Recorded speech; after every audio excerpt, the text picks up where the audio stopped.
It's still spinning. Go live. You're live. Okay. Hang on right there. And we'll go live over here. I don't have to come anything out. And then guess what else? 3, 2, 1. I hope something else. Guess what? Okay. And Don't mind me if I'm looking back and forth. We're trying something new today. So as I wait for this to populate with some folks getting on board and watching, I'm on both YouTube live streaming and I'm on Facebook Live. Kind of want to see which one people use more, which one react to. Now, as I mentioned, it's going to be a town hall meeting, sort of a live town hall meeting in lieu of a newsletter. So I will do question and answers later on. So please hold those questions, if you will, for a little bit before you start firing them off, because I want to be able to answer them as quickly as I can. But first, I want to take you through a few things that we thought about doing in a newsletter, but instead we're going to do it via this video. So again, sorry to keep looking back and forth, but I want to make sure that I talk to both audiences. And there are people on YouTube right now, and there are people on Facebook Live. So whichever you're on, I hope you'll give me some feedback once we get going here, and then maybe later with comments on which you liked better or which one you were on, and so on and so forth. Just give me some feedback.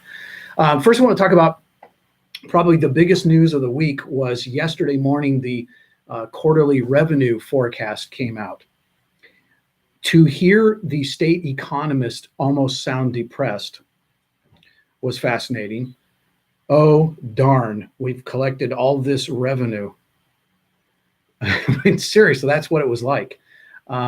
Anyway, we've collected about $870 million more than was projected, which means the kicker, and you've probably heard this by now, but I want to reemphasize it, the kicker will be about $1.4 billion. Yes, that's with a B, billion dollars. That's unheard of. It's never happened in Oregon's history before. Now, what's that mean? You can like this statement or you can hate this statement. I don't care. But thank you, President Donald Trump. The tax cuts did this. Now, you can talk about some of the magic behind the works that potentially caused this, and because of this and that and the other, but it was literally because of his tax cuts that revenue in Oregon came up, as well as Oregon is doing quite well on collecting taxes, which Oregon is, of course, the #1, I believe now, taxed state in America. So we are collecting revenue. As always, as I've said for every year that I've been in this building, we don't have a revenue problem. We have a spending problem. We have revenue coming out of our ears. One of the things that I think is interesting that has not been talked about a whole lot is there's about 1.6 billion, again with a B, because of this new revenue forecast that's going to go to the schools. Now that's on top of the general fund budget that we just passed out of the House the other day, which was, I believe, 9.2 billion. And that's on top of the 2.8 billion that's coming from the Student Success Act, better known as the gross sales tax. That's a lot of money. That's a lot of money. And I've had people actually ask me here on Facebook and in other places and say, well, holy cow, Representative Post, we're having failing schools and grad rates are down and things are going, we need more money. And I ask, how much is enough? When do we get there? We're in the billions and billions now this year. So I just thought this is amazing. So the kicker, let me add one more note about the kicker that I want to talk about. We just less than a half an hour ago requested a draft for a bill. We are allowed to do what's called priority bills. I think we each get 5. And priority bills are, so we get X amount of bills here going into the session, and then we get 5 priority bills. And I'm using one of them today to request a bill to get your kicker check back to you.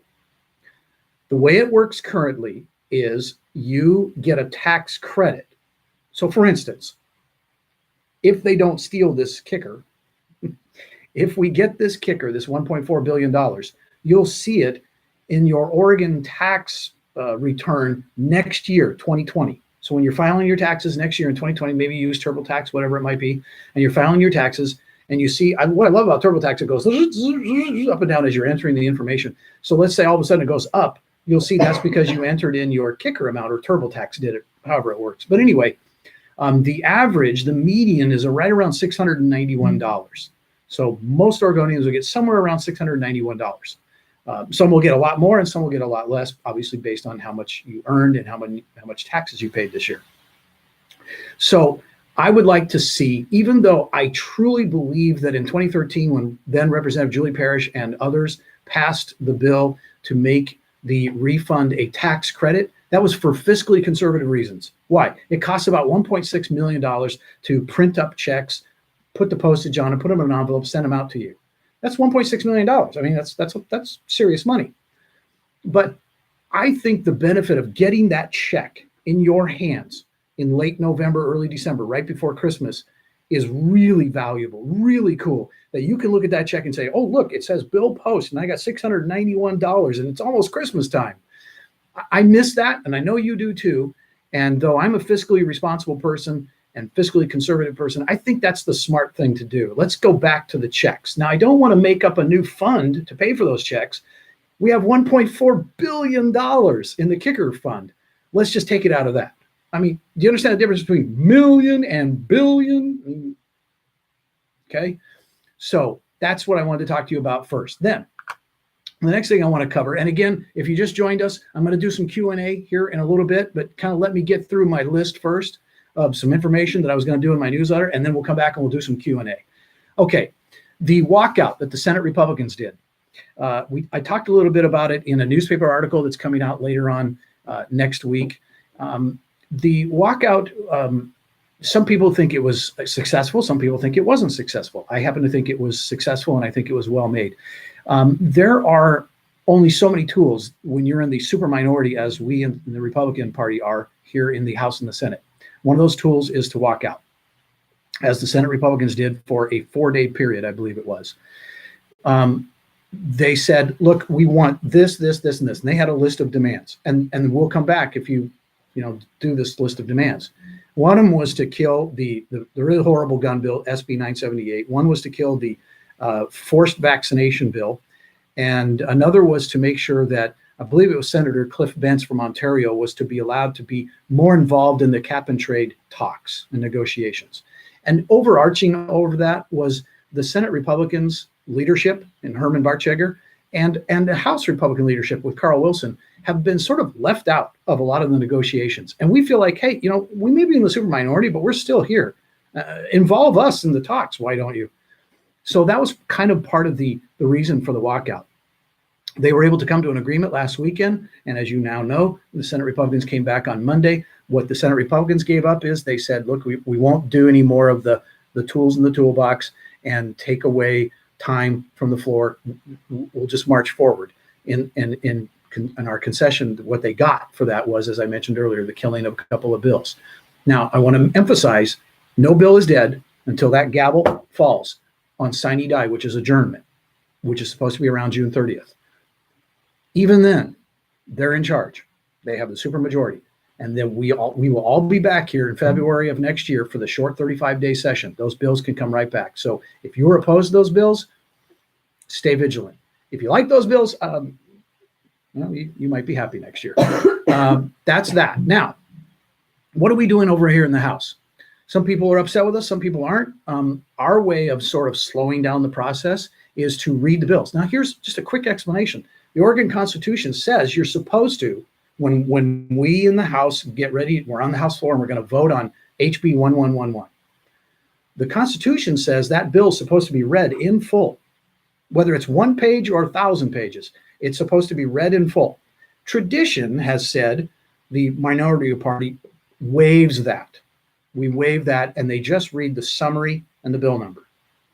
One of the tools in the toolbox that we've taken advantage of in the House is we've said, read the bill. It took 3 days this week, 3 different sessions to get through one bill. It was an innocuous bill that I think changed one line to another line, but it was 63 pages. That took a lot of time to read 63 pages. And by the way, God bless our clerk's office. And what's that young lady's name? It's not Sarah. Lacey. Thank you, Lacey. If she happens to watch this, we love our clerk's office, all of them. They're all great. But Lacey's been reading those, and I tell you, she's a Power Ranger. She was like in there. People would come up and say, "You want to take a break?" No, I don't need to take a break. She just kept reading. She was great. Anyway, that takes a lot of time to read all those pages. slows everything down, right? Nothing gets passed. It took us 3 days just to get through one. So that's what we're doing in the House. Now, last thing I want to do before we do question and answer. Over the last couple of days, we've had all of the moms who were with their kids, moms and dads, who were with their kids, who were against the forced injection bill, which is really what it was called, the Forced Injection Act. House Bill 3063.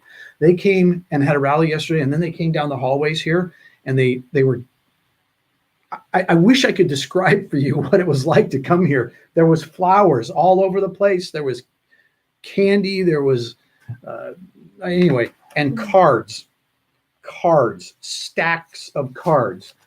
I want to share with you because in the past, over the last few years, I've had the fun of doing these Facebook Live videos and reading to you the cards from those people that don't like me a whole lot. And they're kind of funny, but kind of nasty. These are really cool. So I just chose a few, and I want to show them to you and read to you a little bit. So here's one here. You can't see it real well, but just listen to this. What I really want you to hear is where these are from. I won't read this whole card because it's a fairly long one. Rep Post, thank you for your bold voice in standing for parental rights and medical freedom. I am a moderate and have never been one to vote party lines. And if I'm honest, you're going to love this. Those of you who know me. Your at times brashness might have been unappealing in the past, but you have shown me that speaking frankly and boldly has its place. And I am eternally grateful that you lent your strong voice to the voiceless regarding vaccine mandates. I am very thankful for principled Republicans like you who have opened my eyes to the importance of fighting for freedoms. Your support will never be forgotten. I won't say the name, but Hillsborough. Here's again, I won't read all these in full, but just give you a little idea. By the way, you guys see this one. Look at that. See that? That comes from Emma from the second grade. And she said, thank you for fighting. This is great too. Look at this. It's great. I love artwork from the kids. Rep Post, thank you so very much for being a champion of personal and individual liberties by vocally opposing that bill. We will always remember what you have done for our families. A couple of, this one's really long, so I won't read all this, but I want to get to the gist of this. I am a Democrat, Damascus, Oregon. And I am voting Republican now because of you. That is the overarching theme from most of these cards. This one, okay, look at that artwork. Yeah. Okay. Finley, 3, Benji, 2. I'm told this says thank you. That's great. Here's another one. I so wish I could call you my representative. Thank you for that amazing speech during the House session. Thank you for reaching out and asking us for info when preparing your speech. Kaiser is lucky to have you. You're very kind. We hope that it's dead for good. Polk County. Just some more artwork. Anyway, that's just a sampling. These cards are from Eugene, Bend, Hillsborough, Damascus, Beaverton, Tigard. This is not from Deep Red, Oregon. This is from all over Oregon. All these cards. This is huge. So thank you. If you are one of those that wrote to me and left me a card and left me a nice piece of candy or something, that was really, really kind. Okay, now let's do some Q&A. I'm going to scroll back up. For those of you watching me on YouTube Live, I don't think there's a way that you can write to me, but if there is, go ahead. If you're on Facebook Live over here, fire away with your questions. I'd like you to stay somewhat on task. I mean, don't ask me about field burning on Thursdays. I don't know. Ask me something that's appropriate to right now. Alex, good to see you, Alex. Good to see you, Dan. Good to see you, Lawrence. Good to see you, Kim. Thanks for joining us. Shauna joined us. Is that Shauna? Is that Ryan's Shauna? What's your last name? Fennison. Yeah, that's. Yeah. Shauna, how are you? Just for those of you who just joined us, that is Shauna. She just joined online here. And Shauna's son was Private First Class Ryan Hill, who we memorialized in House Concurrent Resolution 13.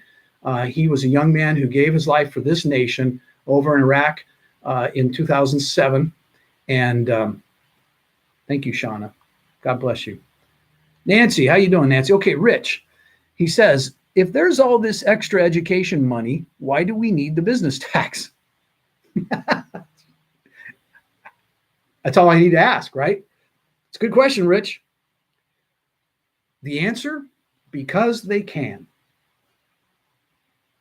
Because we need more money for schools. My question is, how much is enough? How much is enough? We just raised the school budget by another 10 or 11% over the last biennium, plus the 2.8 billion from the gross receipts tax, plus just the overage of revenue is another 1.6 billion. How much is enough?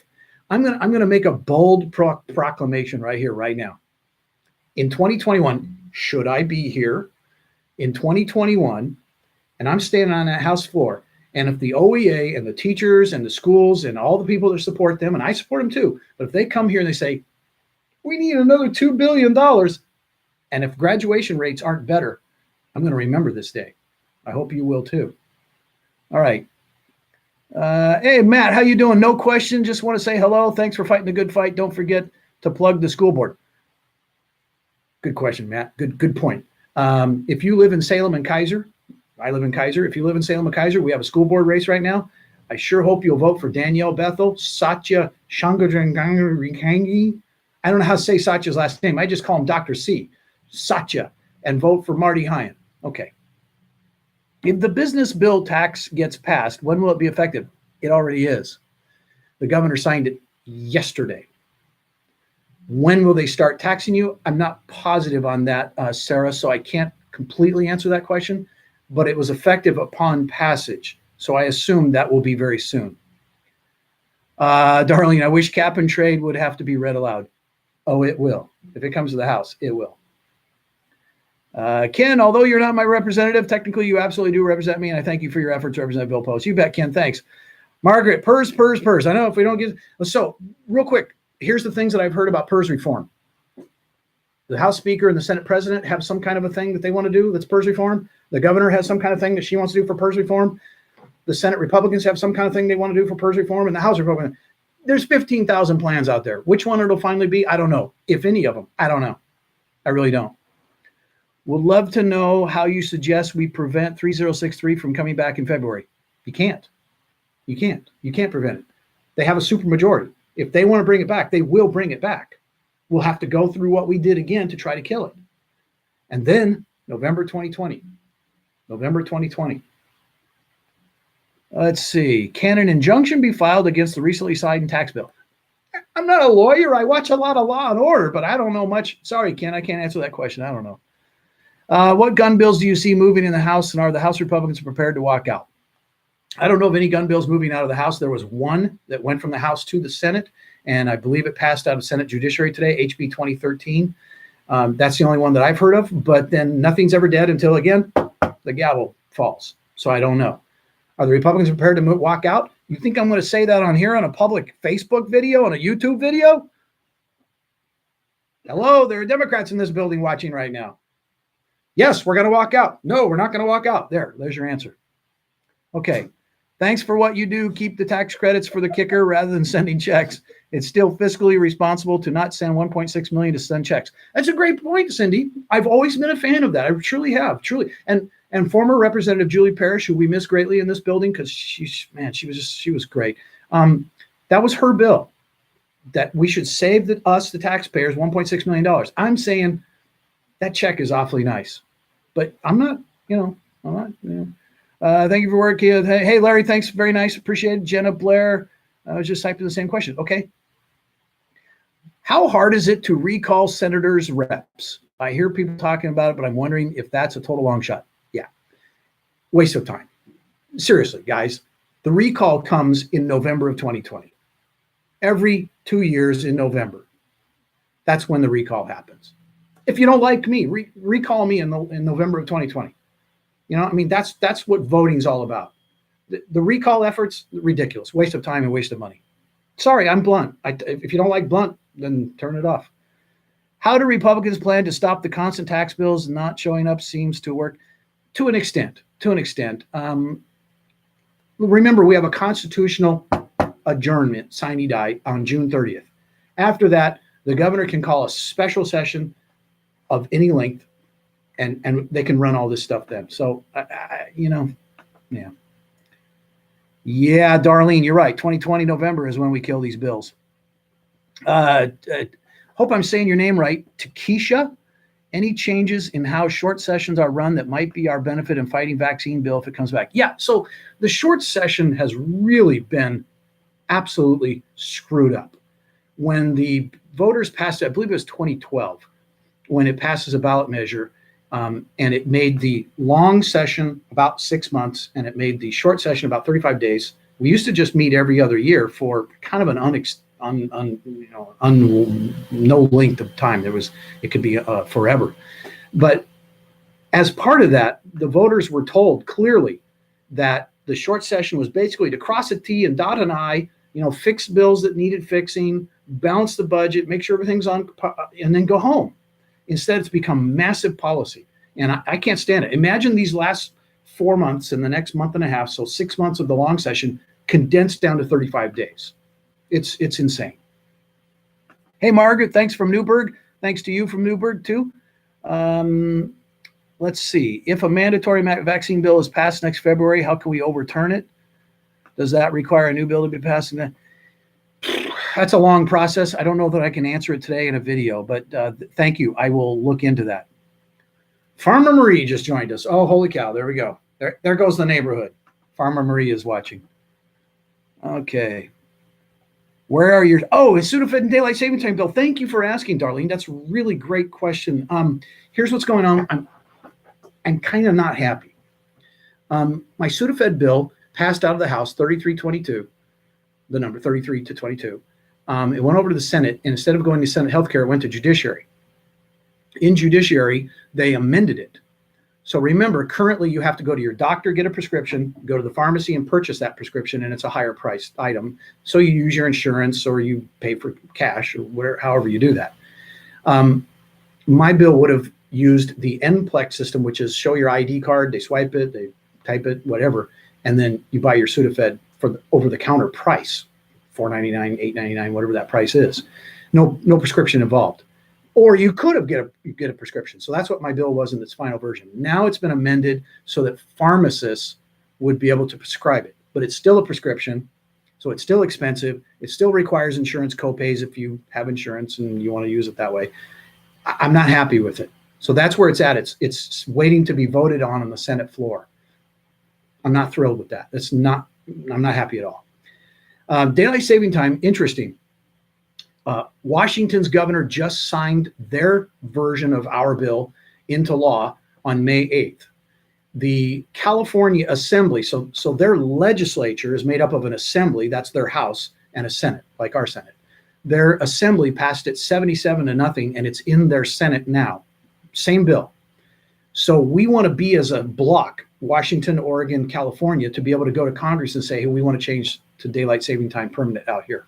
So that's where we're at. It's in House rules right now, and we've been told that Representative Paul Holvey, the chair of that committee, is going to move that bill in the next week or two. So there you go. There's where we are on those things.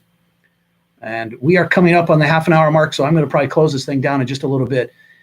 Susie, thank you, Rep. Post. These live town halls are awesome. Keep doing them. Easy way to... Yeah, I thank you. You're welcome. I love doing these. Watching from Klamath Falls, shout out for Representative Werner Reschke. Werner Reschke. The E stands for effervescent. Reschke is a great... You guys have great representation down there with Dennis Linthicum and Werner Reschke. So, Pam, best to you down in Klamath Falls. Here's Amanda from Albany. Well, I just so happen to have a very good friend here who has a father that's from Albany who used to represent that particular district. And I think he's pretty swell. And I miss him because he used to give me all the advice in the world. I didn't listen to any of it, but I used to at least, hear him out. It made the old guy feel okay. Anyway, if he was ever watching this, he would actually take me and throw me out the 4th-story window now. Okay, moving on. So hi, Amanda from Albany. Huh? Amanda who? Amanda Rees? Amanda, I don't know how to say your last name. Are you going to propose legislation for a Dodgers Day to occur on Sine Die? I don't need to do that. It'll just be a Dodger Day, period. By the way, does anybody notice some of the things in the background? Vic Gatilla's first run for governor, our last Republican governor, Ronald Reagan's first run for president. Okay, sorry. No, I'm good. I get distracted. Nobody cares. Oh, Susan Ellis Jones is with us now. She is the Baker County Republican chair. Hi, Susan. How are the cows doing? She was digging ditches the other day to irrigate so that her cows could drink something, I guess. Have you heard of any referendum talk as far as overturning the gross receipts tax? Yes. Great question from Farmers Insurance Steel Insurance Agency. This half hour brought to you by Farmers Insurance Steel Insurance Agency. She's got a free plug. That'll be $30, please. Send it to me. Anyway, it's a great question. Yes, I have heard that a business organization located in Dallas, Oregon, he says, what, do you want the whole plug? You want the phone number and email too? Get out of here. Okay, so anyway, yes, there's going to be a referendum. There will be a referendum. It started today. I can't say who's in charge of it right now. Just trust me, some really good people, some really smart people from a couple of different organizations that are going to work on this. So we're going to try to overturn this thing. All right. Well, I probably should shut this thing down. It's 3:26, and look, look how many more questions. You have a family picture from us, and oh, I know who this is. Hang on. I think this is Amanda. Is this you, Amanda? I hope that's not putting out privacy information or something. Yeah. Thank you for protecting our medical and religious freedoms. Mark, Amanda, Leah, and Lydia, and Leanna. There they are. That's by the bridge in Albany. What a beautiful family. Thank you. Okay, what else do we have going on? Robert's from Kaiser. Kaiser, soon to get the In-N-Out burgers. It'll be 3 hours before you get one when it opens, but you know, at least you'll be able to go. Until 2027. Until 2027, yeah. Okay. Oh, somebody's over here again. The farmer's agent. Hey, if they are serious on getting rid of our kicker, make them send it to MLB PDX and build the stadium. Okay, that would be the only thing. If they want to take the kicker, they have to send it here so that we get a baseball team. Except I don't want it in Portland. To wade through all the. Anyway, I'm teasing. I am too. Okay, couple more minutes. Let me see if there's any more questions. Terrebonne. Oh, that's awesome. I love Terrebonne. Rachel, how you doing? Terrebonne is such a beautiful place. I love the plateaus. It's up there like that, and you're out on the prairie. Oh, man, you're so lucky. I have to live in. Okay, I shouldn't say that. I like Kaiser. It's just that if I could be out there on the wide prairie with Rachel, you know, and your family and just, you know, Terrebonne, it's great. What a great place. There's my friend Brenna. Hi, Brenna. Hashtag that's what a hamburger's all about. In-N-Out Burger. Ken, you're being busy today. What else do we have? Farmers Insurance is over here still. No, I'm not going to give out your email and phone number. Those are usually $90 for a 60-second ad like that. Let's see. Bill, move to South Salem. We need a new rep out south. What are you talking about? You have Denise Bowles. Depending on what part of South Salem you live in. If you live in Denise Bowles, you have a great representative in Denise Bowles. She's fantastic. If you live in that other district, California gas prices cap and trade on electric. I don't understand. Sorry. Let us know when you're coming. Oh, to Terrebonne? You'll hear my motorcycle. You'll hear me coming. Okay. Is that enough question? Have we answered everybody's question? Is everybody happy? Okay, it's almost 3:30. We've done this for a whole half an hour. There are people that are going to come back later tonight and they're going to go, oh, let's watch Bill's video. It's a half an hour long. Holy crap. Okay. Okay. Well, it was great seeing you. And thank you for all the nice questions and comments. And again, thank you for all those great cards. And I've gained 17 pounds in the last 24 hours from eating candy and donuts and cookies and junk. So thank you. God bless you all. And let's do this again in a week or so. How's that sound?